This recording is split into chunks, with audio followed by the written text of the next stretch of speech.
Notion. Let's pull it apart. January 2026. A user who described themselves as one of Notion's biggest supporters cancelled their subscription. A year later, they wanted access to their old workspace. Over 100 notes, contacts, surveys, and ideas they had built up over time. The response was to pay for 2 years of subscription to regain access. The notes were not deleted, they were on the company's servers. But access to them was a function of the subscription status, and the subscription had lapsed.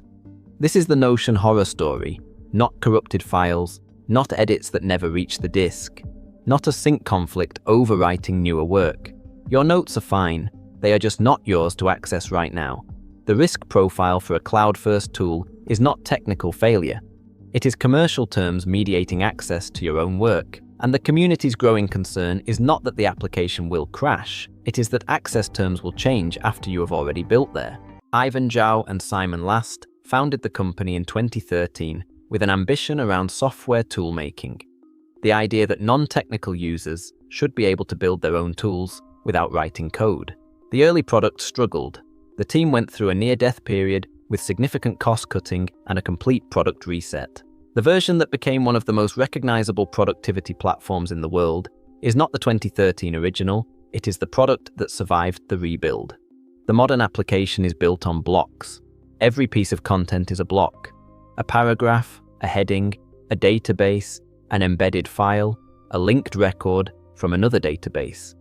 Pages are collections of blocks, and the flexibility this provides is what separates the product from a traditional document editor. A single page can contain rich text, a board view, a table view, an embedded document, and a calendar, all in one layout. Databases are the distinguishing feature, a structured collection of pages with properties that can be viewed as a table, a board, a calendar, a gallery, a list, or a timeline. When teams use the product as their operating system, they build networks of linked databases where projects connect to tasks, tasks connect to meeting notes, and meeting notes connect to contacts. In 2021, the company raised $275 million at a $10 billion valuation. By 2025, annual revenue crossed $500 million, and an employee share sale valued the company at $11 billion. The business is not at risk of near-term collapse. The fear that the company might disappear is not the right fear. The right concern is what happens to the terms of access as the business evolves. The artificial intelligence integration arrived early. A private testing phase launched in November 2022, the same month the product that made conversational artificial intelligence mainstream launched publicly. General availability followed in early 2023. By 2025, the capabilities had expanded to include text generation, document summarization, database property autofill, workspace-wide question answering, and an agent that can take actions in connected applications rather than just generating text. However, the pricing evolution around the intelligence features is where trust started to erode. The features were initially available as an addition to all plan tiers. Over time, they were consolidated into the higher-priced plans, with limited access for lower tiers. Users on the mid-tier plan who had built workflows and expecting intelligence features at their price point discovered those features had been moved to a more expensive tier. A departing business customer's feedback summarized the community's frustration. The intelligence pricing penalizes the users who use the product the most and contradicts the philosophy of making tools accessible. The community thread asking about the pricing change for mid-tier accounts generated significant discussion. The pattern across these complaints is not that the product is getting worse. It is that the terms of what you receive at each price point keep shifting, and the shifts consistently move capability upward into more expensive tiers. Accessibility problem runs deeper than a single locked-out user. In March 2024, the service went down. When a cloud-first tool has an outage, the entire workspace disappears temporarily. Users of local-first tools are unaffected by another company's server status. Their files are on their devices. With this product, the outage means everything is unavailable until the service returns. The offline mode is limited and fundamentally constrained by an architecture that treats the cloud as the system of record rather than the local device. A community post from September 2023 captured the underlying anxiety. The user was not reporting data loss. They were expressing fear that the company might one day collapse and take years of accumulated work with it. The community's response was instructive. Exports exist, you can export your content, but the company's own documentation acknowledges that you cannot reconstruct your workspace from an export.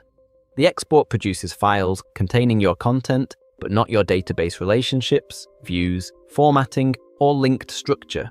You can get your text out, you cannot get your workspace out. That distinction is the lock-in problem stated precisely.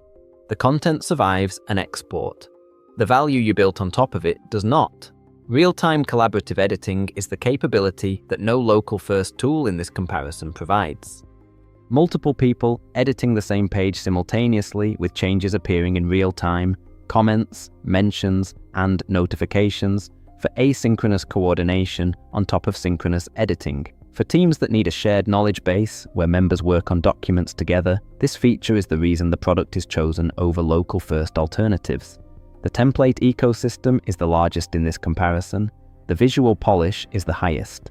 The mobile applications work because they connect to the same cloud backend. Everything that makes the product excellent for teams is downstream of the same cloud-first architecture that creates the inaccessibility risk. The community has developed a migration pattern that answers the question this comparison keeps asking. Users keep the product for team collaboration. They move personal notes to a local-first tool, not because the product is bad, because they have decided that their personal knowledge, their research, their journals, their ideas should live in files that no company can make inaccessible by changing a subscription tier. The phrase that keeps appearing is fatigue, not dissatisfaction with the features, exhaustion with the pricing shifts, the intelligence feature tier changes, the offline limitations, and the growing awareness that the convenience of the cloud comes with commercial risk that local files eliminate entirely.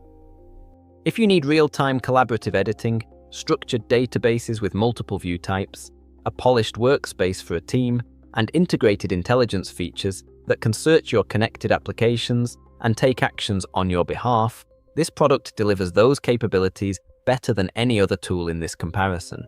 No local-first alternative provides real-time collaboration. No local-first alternative provides native structured databases with relational properties and multiple views. The template ecosystem reduces the time to a productive workspace to minutes. The visual design is the most refined in this comparison. Accept that your data lives in a cloud service whose terms and pricing will evolve over time. Export your workspace content regularly. Understand that the export preserves your content, but not the relational structure of your databases, which means the value you have built in linking projects to tasks to meeting notes to contacts does not transfer with the export. Keep a backup strategy that does not depend on the company's continued goodwill. Understand that large workspaces slow down and that heavily relational databases load slowly, a limitation documented across multiple community threads. The tool you use for your team's shared workspace is not necessarily the tool you want for your personal knowledge base. That distinction is what the fatigue pattern is telling you.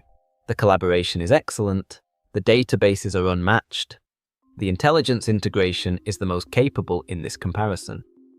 And your access to all of it is conditional on a subscription, a server status, and terms that have already changed multiple times since the product became the workspace that teams depend on.